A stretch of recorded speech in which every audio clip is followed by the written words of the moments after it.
আমার জেঠুর ছেলে আমার সাথে থাকত। আমার নিজের কোন দাদা ছিল না, তাই আমি তাকে দাদার মতো দেখতাম। কিন্তু সে আমাকে অন্য চোখে দেখত। আমি ওর থেকে 10 বছরের ছোট ছিলাম। একদিন যখন আমি স্কুল থেকে ফিরে আসি তখন বাড়িতে কেউ ছিল না, শুধু দাদা ছিল। আমি যখন দাদার ঘরে যাই তখন সে ঘরের দরজা বন্ধ করে আমার সাথে যা করে তা তোমরা ভাবতেও পারবে না। আমি বিছানায় শুয়ে শুয়ে চোখের জল ফেলছিলাম। কাঁচের গ্লাসটা ভেঙে টুকরো টুকরো হয়ে গেছিল, আর তার সাথে আমার যৌবন, স্বপ্ন আর বিশ্বাসও ভেঙে চুরমার হয়ে যায়। আমার কান্নার আওয়াজ গোটা ঘরে ছড়িয়ে পড়ে, কিন্তু সেই মানুষটার মনে কোন প্রভাব ফেলে না। আমি নিজের বাড়িতেও নিরাপদ নই। আমার গোটা শরীর যন্ত্রণায় ফেটে যাচ্ছিল। আমি চোখের সব ঝাপসা দেখছিলাম। আমার চোখের জলে গোটা বালিশ ভিজে গেছিল। আজ আমি শারীরিক আর মানসিকভাবে যে আঘাতটা পেলাম তার রেশ হয়তো আমাকে সারা জীবন বয়ে বেড়াতে হবে। আমার বাবার কথা খুব মনে পড়ছিল। আমি বাবার চোখের মণি ছিলাম। আর যদি আমার বাবা বেঁচে থাকতেন তাহলে কারোর এত সাহস হতো না। আমারই বাড়িতে আমার সাথে খারাপ করার আমার কান্নার আওয়াজ বাড়ির সব দেওয়ালে প্রতিধ্বনিত হচ্ছিল। এই একই দেওয়ালে একদিন আমার হাসির শব্দ প্রতিধ্বনিত হতো। আমি কি এমন পাপ করেছিলাম যার শাস্তি আমি এইভাবে পাচ্ছি? যেই মানুষটাকে আমি সবথেকে বেশি বিশ্বাস করতাম সে আমার সাথে এরকম করল। সে আমাকে নষ্ট করে বাড়ি থেকে বেরিয়ে যায়। আমি অনেকক্ষণ বিছানায় শুয়ে শুয়ে কাঁদি, তারপর উঠে আস্তে আস্তে বাথরুমে যাই। আয়নায় নিজেকে দেখে আমার আবার কান্না পেয়ে গেল। আমার সারা শরীরে জায়গায় জায়গায় দাঁত বসানোর দাগ। আমি চোখে মুখে জলের ছিটে দিয়ে নিজেকে সামলে বাইরে বেরিয়ে এলাম। মায়ের ফিরে আসতে এখনো কতক্ষণ লাগবে কে জানে। আমি নিজেকে ঘরের মধ্যে বন্ধ করে রাখি। আমি এখনো ভয়ে কাঁদছিলাম। আমার বারবার মনে হচ্ছিল আমি একটা খারাপ স্বপ্ন দেখছি। আমি চোখ খুললেই এ দুঃস্বপ্নটা শেষ হয়ে যাবে। কিন্তু সেটা হবার নয়। আমাকে সত্যিটা মেনে নিতেই হবে। আমি আবার চিৎকার করে কাঁদতে শুরু করলাম। মনে হয় এইভাবে আমাকে সারা জীবন কাঁদতে হবে। বিকেল হতেই মা আমার ছোট বোন বাড়ি ফিরে আসে। মা এসে আমার ঘরের দরজায় টোকা মারে। মায়ের আওয়াজ শুনে আমি ছুটে গিয়ে দরজাটা খুলে দিই। মাকে জড়িয়ে ধরে আমি কাঁদতে শুরু করি। মা তো আমার অবস্থা দেখে নিঃশ্বাস নিতেই ভুলে গেছিল। খুব অস্থিরতার সাথে আমাকে জিজ্ঞেস করে এসব কি করে হলো। আমি মাকে সব কথা বলে দিলাম। যা শুনে মায়ের পায়ের তলা থেকে মাটি সরে গেল। মায়ের তো আমার কথা বিশ্বাসই হচ্ছিল না, কিন্তু আমার অবস্থা দেখে মায়ের খুব খারাপ লাগে। মনে হয় আমার কপালে এটাই লেখা ছিল। আমি তখনও জানতাম না আমার কপালে আরও কি কি লেখা আছে। আমরা দুই বোন সারাদিন বাড়িতে হই হুল্লোড় করতাম। বাড়িতে রোজ উৎসব লেগে থাকত। বাবা আমাদের দুজনকে দেখে খুব আনন্দ পেত, কিন্তু মা আমাদের দুষ্টুমি দেখে মাঝে মাঝে রেগে যেত। বাবা যেই অফিস থেকে ফিরত আমি বাবাকে গিয়ে জড়িয়ে ধরতাম আর তাকে আমার সারাদিনের গল্প শোনাতাম। বাবাকে সব কথা না বলা অবধি আমি শান্তি পেতাম না। মা বলতো আমি বাবার প্রাণ। সবকিছু ঠিক চলছিল, হঠাৎ একদিন আমাদের সুখী পরিবারের উপর কারো নজর লেগে যায়। মনে হয় এত সুখ আমাদের সহ্য হলো না। বাবার অ্যাক্সিডেন্ট হয় আর তিনি বিছানায় পড়ে যায়। বাড়ির অবস্থাও খারাপ হতে থাকে। বাড়িতে আর কোন ছেলে ছিল না, তাই মাকেই সবকিছু সামলাতে হচ্ছিল। আমার জেঠু বাবার উপর অনেকদিন ধরে রেগেছিল। তাদের অনেকদিন দেখা হয়নি, কিন্তু বাবার অ্যাক্সিডেন্ট হওয়ার পর মা নিজে ফোন করে জেঠুকে সবকিছু জানায়। মায়ের বিশ্বাস ছিল বাবার অবস্থার কথা শুনে জেঠু সব শত্রুতা ভুলে যাবে। আর সেটাই হলো। জেঠু বাবাকে দেখতে আসে আর বাবার পাশে বসে কাঁদে। আমাদের অবস্থা দেখে জেঠু বলে, এখন তোমাদের পক্ষে সবকিছু একা সামলানো মুশকিল হবে, তাই আমি মুকেশকে বলছি এখন কিছুদিন তোমাদের সাথে এসে থাকতে। মুকেশ জেঠুর বড় ছেলে। সে খুব ভালো ছিল। আমি তাকে 5 বছর আগে দেখেছিলাম। তারপর জেঠুর সাথে আমাদের সম্পর্ক খারাপ হয়ে যাওয়ায় আর তার সাথে দেখা হয়নি। জেঠুর কথা শুনে মা একটু স্বস্তি পায়। মুকেশ এখানে এলে আমাদের অনেক সুবিধা হবে। বাবা বিছানায় শুয়ে যন্ত্রণায় কাতরাচ্ছে। আমরা দুই বোন বাবাকে দেখে খুব কাঁদতাম। আমরা কোনদিন বাবাকে আরাম করতে দেখিনি, কিন্তু এখন 15 দিন ধরে বাবা বিছানায় পড়ে আছে। মুকেশ দাদা আমাদের বাড়িতে এসে বাবার খুব ভালো করে দেখাশোনা করে। এই অবস্থায় আমাদের একজন বড় দাদার দরকার ছিল, আর মুকেশ দাদা সেই দায়িত্বটা খুব ভালো করেই পালন করে। কিন্তু ভাগ্যে লিখন কে আর খণ্ডাতে পারে। আমরা বাবাকে বেশিদিন ধরে রাখতে পারলাম না। কিছুদিন পর তিনি আমাদের ছেড়ে চলে গেলেন। বাবার মৃত্যুর পর মা খুব ভেঙে পড়েছিল, আর আমাদের দুই বোনের পক্ষে তো বিশ্বাস করাই অসম্ভব ছিল যে বাবা আর আমাদের মধ্যে নেই। আমার বয়স 15 বছর, আর আমার বোনের বয়স মাত্র 12 বছর। বাবা বলতো আমাদের দুই বোনকে ডাক্তার বানাবে, তারপর আমাদের ধুমধাম করে বিয়ে দেবে, কিন্তু বাবা তার সব স্বপ্ন অপূর্ণ রেখেই চলে গেলেন। বাবা মারা যাবার পর মা মুকেশ ভাইকে আমাদের ছেড়ে যেতে দেয় না। সে আমাদের সাথেই থাকতে শুরু করে। জেঠু অন্য শহরে থাকতেন। আমাদের বাকি সব আত্মীয়রা অন্য শহরে আছে। বাবার চাকরির জন্য আমরা এই শহরে এসেছিলাম। বাবার মৃত্যুর পর জেঠু আমাদের বলেছিল তাদের শহরে চলে যেতে, কিন্তু আমার পড়াশোনার জন্য আমরা শহর ছেড়ে যেতে পারলাম না। সামনেই আমার মাধ্যমিক পরীক্ষা। নিজেদের শহরে ফিরে গেলে আমার আর পড়াশোনা করা হতো না। কিন্তু আমি বাবার স্বপ্ন পূরণ করতে চাই, ডাক্তার হতে চাই। মা জেঠুকে বলে দেয় যে আমার বড় মেয়ের পড়াশোনা শেষ হয়ে গেলে আমরা আপনার সাথে যাব। জেঠু আমাদের খোঁজ খবর রাখতেন। 2 মাস পর পর আমাদের সাথে দেখা করতে আসতেন। মুকেশ দাদা যখনই বলতো আমি কয়েকদিনের জন্য নিজের বাড়ি থেকে ঘুরে আসি, তখনই আমি খুব কাঁদতাম। তাকে যেতে দিতাম না। আমি চাইতাম মুকেশ দাদা আমাদের সাথে থেকে যাক। একদিনের জন্য আমি দাদাকে চোখের আড়াল করতে চাইতাম না। বাবা চলে যাওয়ার পর মুকেশ দাদা আমাদের খুব ভালোভাবে দেখাশোনা করেছে। ও আমার থেকে 10 বছরের বড়, কিন্তু ওর সাথে আমার খুব ভালো বন্ধুত্ব হয়ে গেছিল। বাবার যা পেনশন আসতো তাতেই আমাদের সংসার চলত। মুকেশ দাদা এই শহরে একটা চাকরি খুঁজে নিয়েছিল।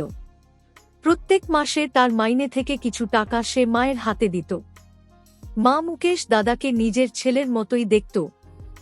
বাবা না থাকার অভাবটা সে আমাদের বুঝতে দিত না। মুকেশ দাদা যখন কাজ থেকে ফিরত আমি তার পিছন পিছন ঘুরতে শুরু করতাম, আর বাবার মতনই তাকে আমি সারাদিনের গল্প শোনাতাম। রাতে যখন ক্লান্ত হয়ে দাদা শুতে যেত আমি তখন বই নিয়ে দাদার ঘরে চলে যেতাম। দাদাকে বলতাম আমাকে পড়া বুঝিয়ে দিতে। যতক্ষণ আমি তার ঘরে থাকতাম তাকে একবারও মোবাইল দেখতে দিতাম না। মাঝে মাঝে তো আমি লুকিয়ে দাদার মোবাইলটা বন্ধ করে দিতাম, যাতে আমার পড়ার মাঝখানে সেটা বেজে না ওঠে। আমি মাকে প্রায় বলতাম যে মুকেশ দাদা আমার নিজের দাদার মতন। আমি তাকে খুব সম্মান করতাম। একদিন আমি স্কুল থেকে ফিরে এসে জানতে পারি যে মা আর বোন কোন এক আত্মীয়ের মৃত্যুর খবর পেয়ে তাদের বাড়িতে গেছে। তারা আমাকে নিয়ে যায়নি, কারণ সেদিন আমার মাধ্যমিকের পেপার ছিল। মুকেশ দাদা বাড়িতেই ছিল, সেই আমাকে এই খবরটা দেয়। দাদা সেদিন অফিসে যায়নি। আমি আমার স্কুল ইউনিফর্ম পাল্টে রান্নাঘরে খাবার বাড়তে যাই। তখন মুকেশ দাদা আমাকে বলে তার ঘরে 1 গ্লাস জল নিয়ে যেতে। আমি যেই তার ঘরে ঢুকি, ও দরজাটা বন্ধ করে দেয়। প্রথমে মনে হলো আমার সাথে মজা করছে, কিন্তু তারপর মনে হলো ওর নজরটা ভালো নয়। তারপর ও আমার সাথে যা যা করলো সেটা আমার মনে করতেও ঘেন্না করছে। দরজার ছিটকিনিটা লাগিয়ে এসে আস্তে আস্তে আমার কাছে আসতে থাকে। আমার হাত পা কাঁপতে শুরু করে। জলের গ্লাসটা হাত থেকে পড়ে ভেঙে যায়। সে আমাকে ধাক্কা দিয়ে বিছানায় ফেলে দেয়। তারপর সব সীমা লঙ্ঘন করে যেভাবে আমার উপর চড়া হয় যে আমি নিজেকে বাঁচাতে পারি না। তখন আমার বিশ্বাস হচ্ছিল না যে এই মানুষটাকে আমি নিজের দাদার মতো সম্মান করতাম। আমি মুকেশ দাদাকে বারবার বলছিলাম যে আমাকে ছেড়ে দিতে, যে আমি তাকে নিজের দাদার মতো দেখি, সে আমার সাথে এমনটা করতে পারে না। আমার কথা শুনে মুখোশ দাদা জোরে জোরে হাসতে শুরু করে আর বলে আমি চাইলেই সে আমার দাদা হয়ে যায় না। সে অনেক দিন ধরেই সুযোগের অপেক্ষায় ছিল যে কখন সে আমাকে একা পাবে আর আমার সাথে ঘনিষ্ঠ হবে। আজ তোমার মায়ের মাসি মারা গেছে, তাই আমি সুযোগটা পেয়েছি, আর এই সুযোগটাকে আমি ভালোভাবে কাজে লাগাতে চাই। তারপর সে আমার গোটা শরীরে অত্যাচারী চিহ্ন ছেড়ে যায়। আমার হাজার বারণ করা সত্ত্বেও সে থামে না। সে আমাকে পুরোপুরিভাবে বরবাদ করে বাড়ি থেকে বেরিয়ে যায়। যখন মা ফিরে আসে আর আমি মাকে সব সত্যিটা বলি, তখন তার পক্ষে এটা বিশ্বাস করা খুব মুশকিল ছিল। কিছুক্ষণ পর যখন মুকেশ দাদা বাড়ি ফিরে আসে, তখন মা তার কলার ধরে তাকে জিজ্ঞেস করে যে সে তার মেয়ের সাথে এমনটা কেন করল। এটা শুনে মুকেশ দাদা মায়ের মুখের দিকে তাকিয়ে অবাক হয়ে বলে, সে তো এক্ষুনি অফিস থেকে ফিরল। সে মায়ের কথা শুনে চমকে যাওয়ার ভান করে মাকে জিজ্ঞেস করে মা কেন তার কলার ধরে আছে, কি এমন হয়েছে। মা তাকে জিজ্ঞেস করে যে সে তার মেয়ের সম্মান নিয়ে কেন খেলল। এটা শুনে মুকেশ দাদা খুব রেগে যায় আর বলে, আন্টি, আপনি এসব কি বলছেন? কাজলকে তো আমার ছোট বোনের মতন দেখি, আমি ওকে খারাপ চোখে দেখার কথা ভাবতেও পারি না। আপনি আপনার মেয়েকে জিজ্ঞেস করুন যে কার দোষ আমার উপর চাপাচ্ছে। আমি তো কাজলকে বলেই কাজে বেরিয়েছিলাম, আজ আমার অনেক কাজ ছিল। আমি এইমাত্র বাড়িতে ঢুকলাম, আর আমি যদি কাজলের সাথে এরকম কিছু করতাম তাহলে কি আমি বাড়ি ফিরে আসতাম? কাজলের একটা ছেলের সাথে সম্পর্ক আছে, আমি সব জানি, কিন্তু আমি আপনাদের বলিনি, কারণ আমি ভেবেছিলাম কাজল নিজেই একদিন আপনাদের সব কথা বলবে। কিন্তু আমি কোনদিন ভাবিনি যে কাজল আমার চরিত্রের দিকে আঙ্গুল তুলবে। হতেই পারে যে কাজলের বাড়িতে একা লাগছিল, তাই ও সেই ছেলেটাকে বাড়িতে ডেকেছিল। তারপর সেই ছেলেটা নিজের সীমা পার করে ফেলেছে, আর সেই দোষটা কাজল আমার উপর চাপাচ্ছে। এসব শুনে মা সন্দেহের দিকে আমার দিকে তাকায়। আমি ভেবেছিলাম মুকেশ দাদা নিজের দোষ স্বীকার করে নেবে, কিন্তু সে তো উল্টে আমারই বদনাম করার চেষ্টা করছে। আমি মাকে বলি, মুকেশ দাদা মিথ্যে কথা বলছে, আমার কোন ছেলের সাথে সম্পর্ক নেই, মুকেশ দাদাই আমাকে করেছে। এটা শুনে মুকেশ দাদা এসে আমার গালে একটা চড় মারে। মা তখন বুঝতে পারছিল না তার কি করা উচিত। মুকেশ দাদা রেগে গিয়ে মাকে বলে যে সে এই বাড়ি ছেড়ে চলে যেতে চায়।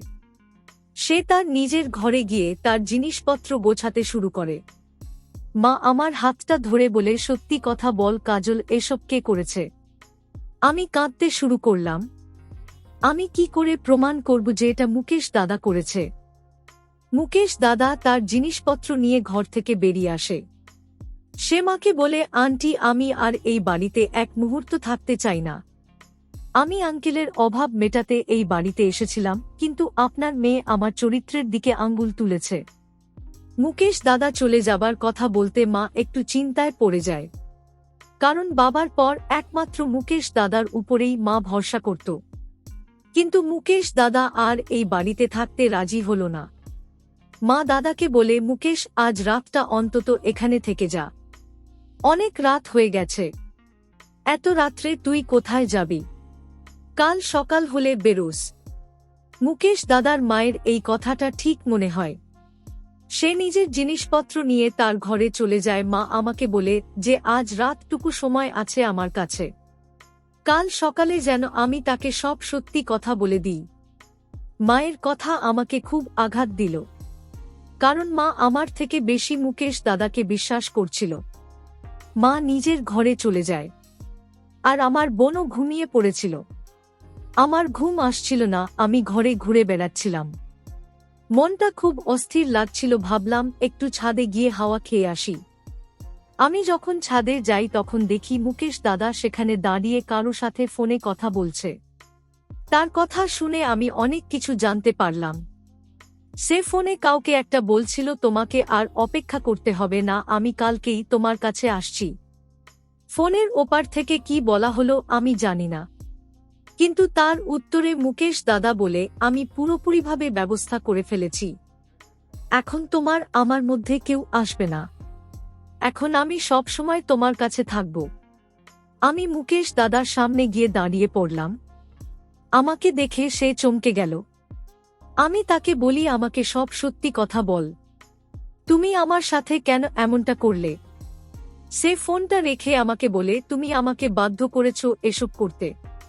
আঙ্কেল অসুস্থ হওয়ার কারণে আমি এখানে এসেছিলাম তোমাদেরকে সাহায্য করব বলে, কিন্তু তোমরা আমাকে তোমাদের চাকর বানিয়ে রেখে দিয়েছিলে, নিজের ইচ্ছা মতন আমাকে ব্যবহার করতে। আমারও নিজের একটা জীবন আছে, সেটা তোমরা ভুলে গেছিলে। আমি নিজের শহরে ফিরে যেতে চেয়েছিলাম, কিন্তু তোমরা আমাকে যেতে দাওনি। তুমি আমার সাথে জোর করে সম্পর্ক তৈরি করেছ। আমি যখন ক্লান্ত হয়ে রাত্রে বাড়ি ফিরতাম, তখন তুমি আমাকে ঘুমোতে দিতে না। কখনো পড়াশোনার বাহানায় আমার ঘরে ঢুকে পড়তে, আবার কখনো অন্য কিছুর বাহানায়। তোমার আমার উপর জোর করে অধিকার ফলানো আমার একদম পছন্দ হতো না। তুমি আমাকে দিয়ে জোর করে তোমার কাজ করিয়ে নিতে। এছাড়াও তুমি আমার ফোন কেটে দিতে, আর কখনো আমাকে না বলে আমার ফোনটা বন্ধ করে দিতে। তুমি ভালো করে জানতে যে আমার বাগদান হয়ে গেছে, আর আমার বাগদত্তা আমাকে ফোন করে, কিন্তু সেটা জানার পরেও তুমি আমার ফোন কেটে দিতে। তোমার জন্য আমাদের মধ্যে রোজ ঝগড়া হতো। আমার বাগদত্তা পূজা চাইতো যে আমি ফিরে আসি, কিন্তু তুমি এমন কান্নাকাটি করতে যে আমি এখান থেকে যেতে বাধ্য হতাম। পূজা আমাকে সন্দেহ করতে শুরু করেছিল। তার মনে হতো তোমার আমার মধ্যে কোন সম্পর্ক তৈরি হয়েছে। তাই পরশুদিন সে আমাকে পরিষ্কার করে বলে দেয় যে আমি যদি এক্ষুনি ফিরে না আসি তাহলে ও আমাদের সম্পর্ক ভেঙে দেবে।